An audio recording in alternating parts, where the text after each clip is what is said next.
నమస్తే welcome to స్వతంత్ర news నేను సోనియా బుల్టన్ల ముందుగా హెడ్లైన్ చూద్దాం కాళేశ్వరం ప్రాజెక్టుపై మంత్రి ఉత్తమ్ సమీక్ష హాజరైన ఎన్సీ ఇతర ఉన్నతాధికారులు ములుగు జిల్లాలో మంత్రి సీతక్క పర్యటన గట్టమ్మ దేవాలయంలో ప్రత్యేక పూజలు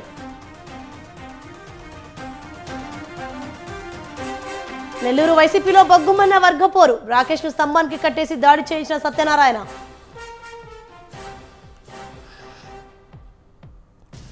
యాదాద్రి భువనగిరిలో కల్తీ పాల కలకలం ఇద్దరు అరెస్ట్ 350 లీటర్ల పాలు స్వాధీనం ప్రపంచంలోనే అతిపెద్ద వజ్రాల భవనం ప్రారంభించిన ప్రధాని మోడీ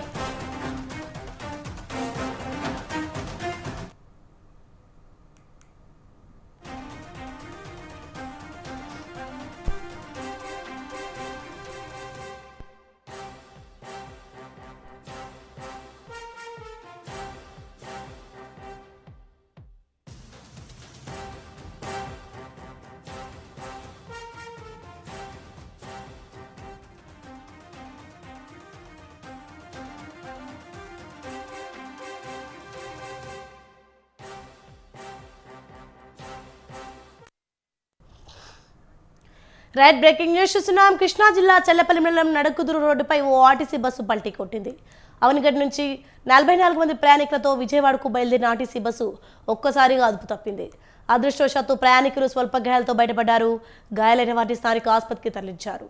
ఘటనా స్థలాన్ని పరిశీలించిన టీడీపీ నేతలు ప్రమాదకరంగా ఉన్న రోడ్లను అభివృద్ధి చేయాలని డిమాండ్ చేస్తున్నా జగన్ సర్కార్ ఏమాత్రం పట్టించుకోవడం లేదని విమర్శించారు.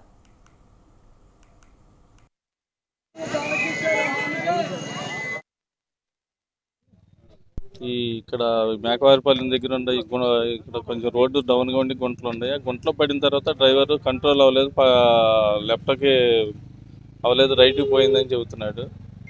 అది చూడాలి. అది మెకానికల్గా పెద్ద ఇబ్బంది ఏం లేదు, కానీ మరి ఎందుకట్లా జరిగిందో తీస్తే కానీ మా వాళ్ళు మెకానికల్తో చెక్ చేయించి చూస్తాం. డౌన్గా ఉంది కదా రోడ్డు, మరి అలా రైట్ సైడ్కి పోయినట్టు బండిలో 44 మంది ఉన్నారు. ఎవరికి ఏం జరగలేదు, ఇబ్బంది ఏం లేదు, అందరూ సురక్షితంగా ఉన్నారు. అది సంతోషకరమైనటువంటి పరిస్థితి. బండి ఇప్పుడు తీపిచ్చేస్తామండి. బస్సులు కండిషన్ అంటే ఈ మనకి కరకట్ రోడ్డు మీద ఎక్కువ బస్సులు తిరుగుతున్నాయండి. వాటిలో అక్కడక్కడ ఇబ్బంది వచ్చిన మాట వాస్తవమే, కానీ ఏ పూట ప్రతి ట్రిప్కు కూడా చూడాల్సి వస్తుంది. ఈ స్పీడ్ బ్రేకర్లు అవి ఉండటం. ఈ అవనగడ్డ నుంచి బయలుదేరి విజయవాడ వెళ్తుందండి బండి. ఇక్కడ మేకవారిపల్లి దగ్గర ఉండే ఇక్కడ కొంచెం రోడ్డు డౌన్గా ఉండి గుంటలు ఉన్నాయి. ఆ గుంటలో పడిన తర్వాత డ్రైవర్ కంట్రోల్ అవ్వలేదు, లెఫ్ట్కి అవ్వలేదు, రైట్కి పోయిందని చెబుతున్నాడు. అది చూడాలి. అది మెకానికల్గా పెద్ద ఇబ్బంది ఏం లేదు, కానీ మరి ఎందుకట్లా జరిగిందో తీస్తే కానీ మా వాళ్ళు మెకానికల్తో చెక్ చేయించి చూస్తాం. డౌన్గా ఉంది కదా రోడ్డు, మరి అలా రైట్ సైడ్కి పోయినట్టు బండిలో 44 మంది ఉన్నారు. ఎవరికి ఏం జరగలేదు, ఇబ్బంది ఏం లేదు, అందరూ సురక్షితంగా ఉన్నారు. అది సంతోషకరమైనటువంటి పరిస్థితి. బండి ఇప్పుడు తీపిచ్చేస్తామండి. బస్సులు కండిషన్ అంటే ఈ మనకి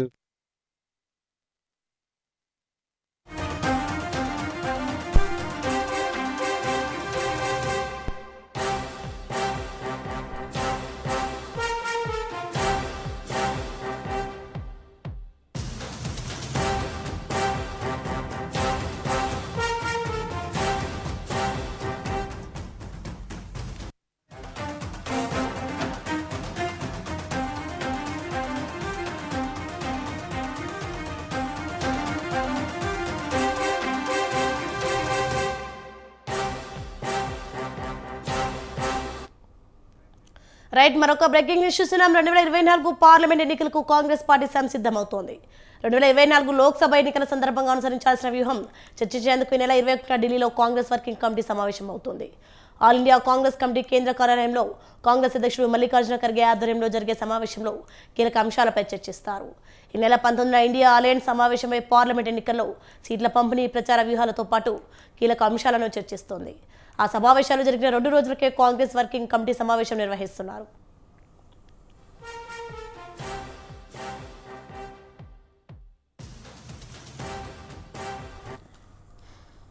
2024 ఎన్నికలకు ముందు రాహుల్ గాంధీ గుజరాత్ నుంచి ఈశాన్య రాష్ట్రాల వరకు మరో దఫా భారత్ జోడో యాత్ర జరపాలని భావిస్తున్నారు. ఈ యాత్ర సాధ్యాసాధ్యాలతో పాటు ధరల పెరుగుదల, నిరుద్యోగం వంటి సమస్యలను ఎన్నికల ప్రచార అజెండాగా చేపట్టే అంశాన్ని సిడబ్ల్యూసీ చర్చిస్తోంది.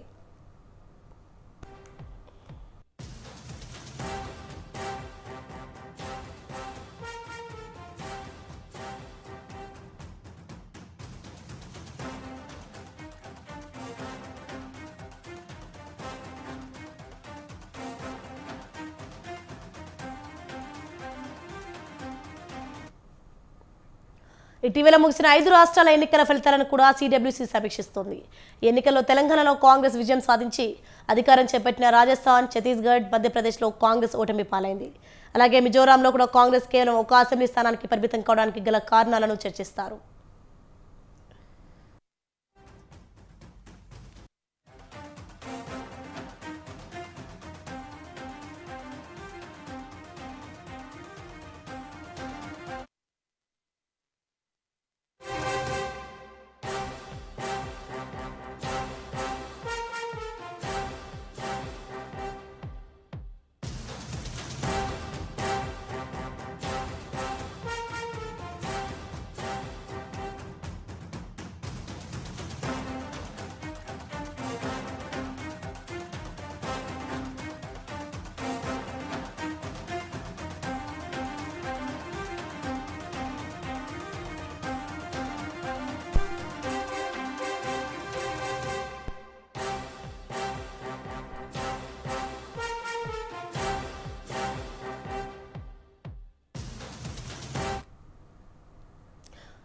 మరొక బ్రేకింగ్ న్యూస్ చూసిన ములుగు జిల్లాలో మంత్రి సీతక్క పర్యటించారు. పర్యటనలో భాగంగా ములుగు గట్టమ్మ దేవాలయంలో సీతక్క ప్రత్యేక పూజలు చేశారు. అనంతరం మేడారం సమ్మక్క, సార్లమ్మ వన దేవతలను దర్శించుకొని ప్రత్యేక పూజలు నిర్వహించారు. అలాగే జిల్లా అధికార యంత్రాంగంలో మేడారం జాతరపై మంత్రి సీతక్క సమీక్షిస్తారు.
బ్రేకింగ్ న్యూస్ చూస్తున్నాం. నెల్లూరు జిల్లా సూలూరుపేట నియోజకవర్గ వైసీపీలో వర్గపోరు తారాస్థాయికి చేరింది.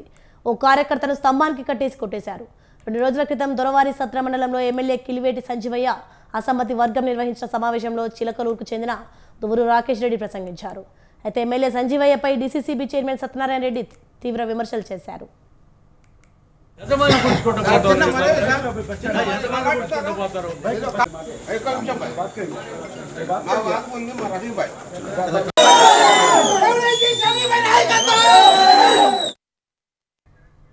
రాకేష్ రెడ్డి ఇంటి వద్ద నిర్వహిస్తున్న మినరల్ వాటర్ ప్లాంట్ కు సత్యనారాయణ రెడ్డి అనుచరులు తాళాలు వేసేందుకు ప్రయత్నించారు. అడ్డుకోబోయిన రాకేష్ రెడ్డి తండ్రి విజయముల రెడ్డిపై దాడి చేశారు. అదే సమయంలో అక్కడికి చేరుకున్న రాకేష్ రెడ్డిని విద్యుత్ స్తంభానికి కట్టేసి దాడి చేశారు. సమాచారం తెలుసుకున్న పోలీసులు సంఘటనా స్థలానికి చేరుకొని ఇరు వర్గాలను పోలీస్ స్టేషన్కు తరలించారు.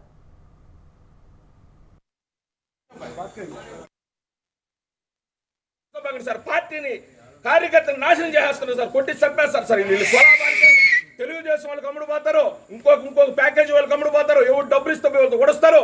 ఎదవ నా కొడుకులు మాలేసుకొని కూడా దానికి 5 రూపాయలు తీసుకోలేదా? నేను సత్యం చేస్తాను, నువ్వు రావచ్చేద్దు. లోఫర్ నా కొడుక నన్ను తీసుకుని కట్టేస్తావా? ఇంకో చూసుకో, వదిలేని చెప్తాం. పెట్టుకున్నావు నువ్వు రాకేష్ రెడ్డితో, నేను కూడా రెడ్డినే మగోడినే. రా చల్లకూరలో ఇంక చూసుకుందాం. రోజు చల్లకూరలోనే వస్తా. నువ్వు ఎట్లా చేస్తావు చెయ్యి, నేను నీకేం చేయాలో చేస్తా, చేసి చూపిస్తా. చెత్త నా కొడక. ఒక విధంగా ఎత్తుకుంటే దోపిడి దొంగల పరిపాలన, బందిపోటు దొంగల పరిపాలన. ఉదాహరణకి టిట్కో ఇళ్ల కాడికి వచ్చాము ఒకరోజు. లక్ష్మీనారాయణ రెడ్డి, రఫీ గారు, నేను చూస్తే ఇసుక పెద్ద కొండంత ఉంది.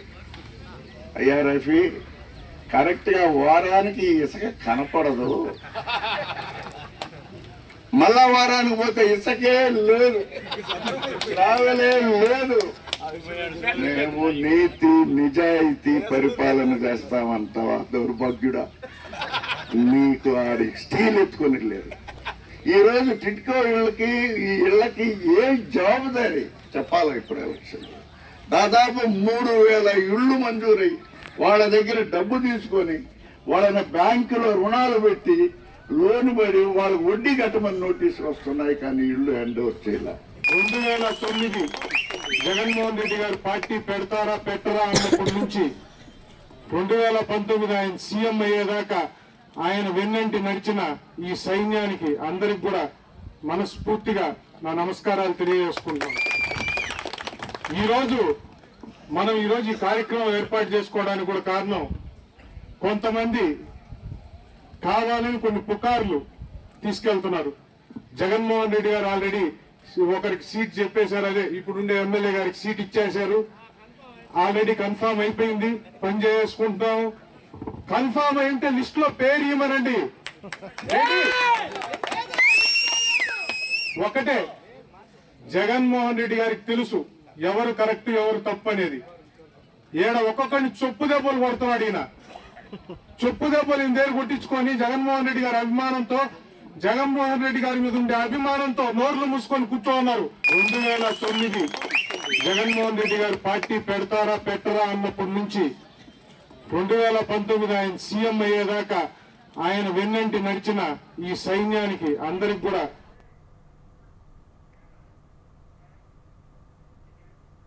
తెలుగు రాష్ట్రాలతో పాటు దేశవ్యాప్తంగా సంచలనం సృష్టించిన మేడిగడ్డ అన్నారం బ్యారేజీల లీకేజీలో పిల్లర్లు కుళ్ళ ఘటనలపై సీఎం రేవంత్ రెడ్డి కీలక ప్రకటన చేశారు. మేడిగడ్డ అన్నారం ఘటనలపై సిట్టింగ్ జడ్జితో విచారణ జరిపిస్తామని ప్రకటించారు. అయితే కాళేశ్వరం ప్రాజెక్టుతో మేడిగడ్డ పిల్లర్ల అంశాలపై ఈఎన్సీ మురళీధర్ ఇతర ఉన్నతాధికారులతో సచివాలయంలో రెండోసారి మంత్రి ఉత్తమ్ కుమార్ రెడ్డి సమీక్ష నిర్వహించారు.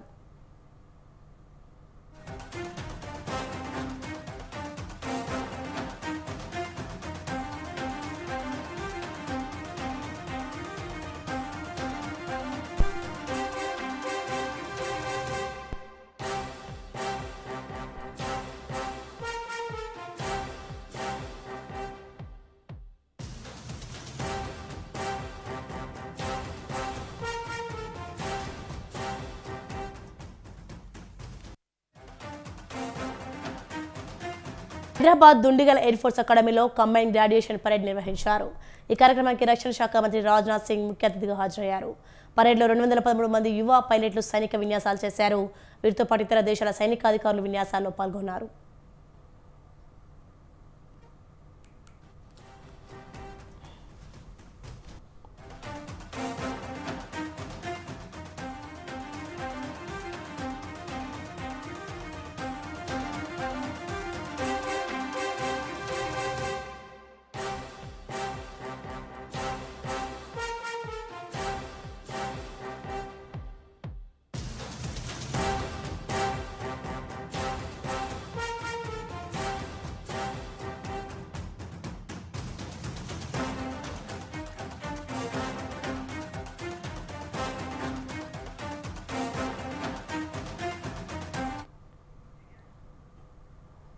యాదాద్రి భువనగిరి జిల్లా కనుముకుల గ్రామంలో కల్తీ పాలు తయారు చేసిన వలిగొండ పాండు అనే వ్యక్తిని పోలీసులు అదుపులోకి తీసుకున్నారు. అతని వద్ద 150 లీటర్ల కల్తీ పాలు, 2 లీటర్ల హైడ్రోజన్ పెరాక్సైడ్, 8 డోలో 4 స్కిన్స్ మిల్క్ ప్యాకెట్లను స్వాధీనం చేసుకున్నారు. అదేవిధంగా భూదాన్ పోచంపల్లి మండలం గౌస్కొండ గ్రామంలో కల్తీపాల వ్యాపారం చేసిన అస్గర్ అనే వ్యక్తిని కూడా పోలీసులు అదుపులోకి తీసుకున్నారు. అతని వద్ద నుంచి 200 లీటర్ల కల్తీపాలు, 100 మిల్లీలీటర్ల హైడ్రోజన్ పెరాక్సైడ్, 3 డోలోఫోర్ స్టిమ్స్ మిల్క్ ప్యాకెట్స్ ను పోలీసులు స్వాధీనం చేసుకున్నారు.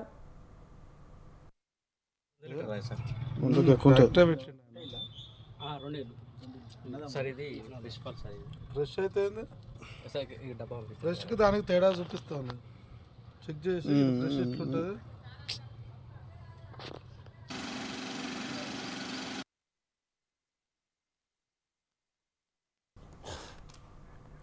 యాదాద్రి భువనగిరి జిల్లా కనుముకల గ్రామంలో కల్తీపాలు తయారు చేసిన వలిగొండ పాండు అనే వ్యక్తిని పోలీసులు అదుపులోకి తీసుకున్నారు. అతని వద్ద 150 లీటర్ల కల్తీపాలు, 2 లీటర్ల హైడ్రోజన్ పెరాక్సైడ్, 8 డోలోఫోర్ స్కిమ్డ్ మిల్క్ ప్యాకెట్లను స్వాధీనం చేసుకున్నారు. అదేవిధంగా భూదాన్ పోచంపల్లి మండలం గౌస్కొండ గ్రామంలో కల్తీపాల వ్యాపారం చేసిన అస్గర్ అనే వ్యక్తిని కూడా పోలీసులు అదుపులోకి తీసుకున్నారు. అతని వద్ద నుంచి 200 లీటర్ల కల్తీపాల్, 100 మిల్లీలీటర్ల హైడ్రోజన్ పెరాక్సైడ్, 3 డోలోఫోర్ స్టిమ్స్ మిల్క్ ప్యాకెట్స్ ను పోలీసులు స్వాధీనం చేసుకున్నారు.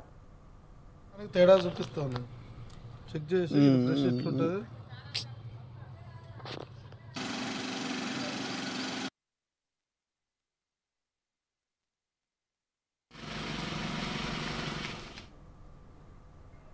శరణు ఘోషతో శబరిగిర్లు మారుమోగిపోతున్నాయి. రికార్డు స్థాయిలో భక్తుల రద్దీ నెలకొంది. లక్షల్లో భక్తులు పోటదనంతో క్యూలైన్లు కిక్కిరిసిపోయాయి. కాలు కదపలేని పరిస్థితి ఉండడంతో ఎంతో మంది భక్తులు అయ్యప్పను దర్శించుకోకుండానే వెనుదిరుగుతున్నారు. అయితే భక్తులకు కనీస సౌకర్యాలను కూడా కల్పించలేదంటూ కేరళ సర్కార్పై తీవ్ర విమర్శలు వెల్లువెత్తున్నాయి. భక్తులకు ఏర్పాట్ల విషయంలో కేరళ ప్రభుత్వం పూర్తిగా విఫలమైందని అటు భక్తులతో పాటు ఇటు హిందూ ధార్మిక సంఘాలు మండిపడుతున్నాయి. ఈ నేపథ్యంలో కేంద్ర మంత్రి తెలంగాణ బీజేపీ చీఫ్ కిషన్ రెడ్డి స్పందించారు. కేరళ సీఎం పినరయి విజయన్కు కిషన్ రెడ్డి లేఖ రాశారు. శబరిమలలో తెలుగు భక్తులు ఇబ్బందులు పడుతున్నారని లేఖలో పేర్కొన్నారు. అయ్యప్ప భక్తులకు అవసరమైన సౌకర్యాలు కల్పించాలని కోరారు. భక్తులకు సహాయం చేసే విషయంలో ఎన్జీఓలను కూడా భాగస్వాములను చేయాలన్నారు. కేంద్ర ప్రభుత్వం తరపున అవసరమైన సాయం చేస్తామని తెలిపారు. ప్రతి ఏటా శబరిమలకు తెలుగు రాష్ట్రాల నుంచి వచ్చే భక్తుల సంఖ్య 15 లక్షలకు పైగానే ఉంటుందని కిషన్ రెడ్డి లేఖలో వివరించారు. ఇటీవల శబరిమలలో చోటు చేసుకున్న తొక్కిసలాటలో బాలిక చనిపోవడం బాధాకరమన్నారు.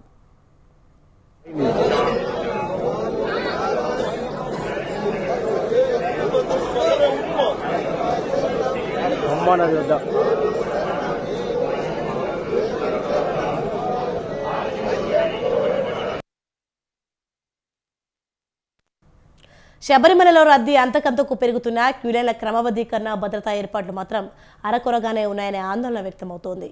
రద్దీని కంట్రోల్ చేయడంలో ప్రత్యామ్నాయాలు ఏర్పాటు చేయడంలో, భక్తులకు కనీస సౌకర్యాలు ఏర్పాటు చేయడంలో ట్రావెన్కోర్ బోర్డు, కేరళ ప్రభుత్వం పూర్తిగా విఫలమైందనే విమర్శలు వ్యక్తమవుతున్నాయి. ఈ నేపథ్యంలో అయ్యప్ప స్వాములకు కలుగుతున్న తీవ్ర అసౌకర్యాన్ని దృష్టిలో ఉంచుకొని ప్రభుత్వం తరపున తగిన సంఖ్యలో ఉద్యోగులను, ఇతర సిబ్బందిని శబరిమలలో నియమించాలని కిషన్ రెడ్డి కోరారు. శబరిమలకు భక్తులు పాదయాత్ర మార్గాల్లో భోజనం, నీరు, వైద్యంతో సహా స్వాములకు అవసరమైన ఇతర ఏర్పాట్లను వెంటనే చేయాలని లేఖలో ప్రస్తావించారు.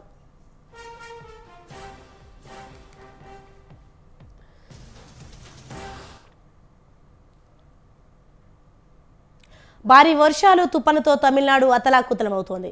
మొన్నటి నుంచి భారీ వర్షం చెన్నై మహానగరాన్ని ముంచెత్తింది. తమిళనాడు 9 జిల్లాలు, కేరళలో పలు జిల్లాల్లో మరో 2-3 రోజుల పాటు భారీ వర్షాలు తప్పవని భారత వాతావరణ శాఖ హెచ్చరించింది. ఆరెంజ్ హెచ్చరిక జారీ చేశారు. తమిళనాడులో 19వ తేదీ వరకు, కేరళలో రేపటి వరకు ఒక మాదిరి నుంచి భారీ వర్షాలు కురుస్తాయని వాతావరణ శాఖ పేర్కొంది. తమిళనాడులో 9 జిల్లాల్లో స్కూలు, పలు కార్యాలయాలు మూసివేశారు. చాలా గ్రామాలు, ప్రాంతాలు జలమయమయ్యాయి.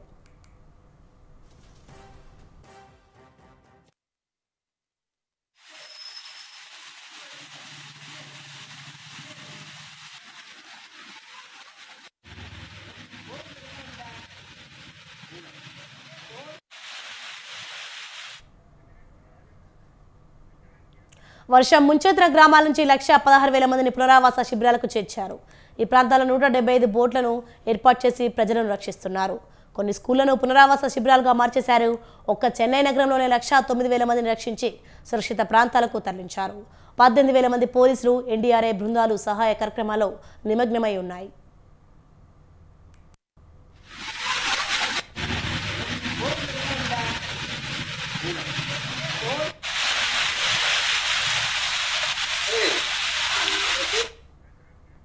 తమిళనాడులో దాదాపు 9 జిల్లాల్లో ఆకాశం మేఘావృతమై ఉంటుంది.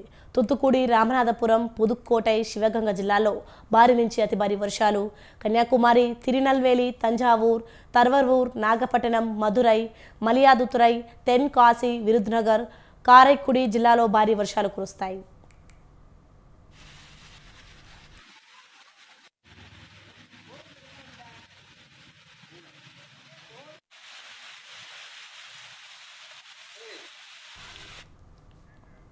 శ్రీలంక, తమిళనాడు తీరాలు, గల్ఫ్ ఆఫ్ మన్నార్, కేరళ తీరం, లక్షద్వీప్ ప్రాంతాల్లో డిసెంబర్ 15 నుంచి 18 వరకు గంటకు 40 నుంచి 45 కిలోమీటర్ల వేగంతో ఎదురు గాలులు వీచే అవకాశం ఉంది.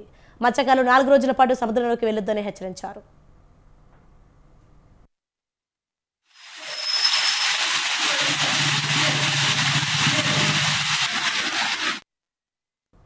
ప్రపంచంలోనే అతిపెద్ద అత్యాధునిక వజ్రాల వ్యాపార సముదాయం సూరత్ డైమండ్ బోర్డ్స్ను ప్రధాని నరేంద్ర మోదీ ప్రారంభించారు.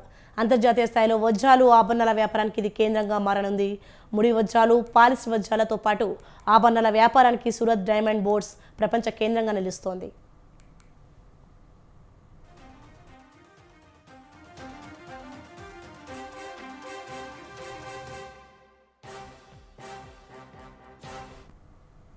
సూరత్ అంటేనే వజ్రాలకు ప్రసిద్ధి. వజ్రాల వ్యాపారాన్ని కొన్ని రేట్లు పెంచే లక్ష్యంతో ఈ డైమండ్ బోర్డ్స్ను అపూర్వ రీతిలో నిర్మించారు. ఎగుమతి దిగుమతుల కోసం అత్యాధునిక customs clearance house, retail jewellery వ్యాపారాల కోసం jewellery mall, international banking and safe wall సదుపాయాన్ని ఈ భవన సముదాయంలో ఏర్పాటు చేశారు.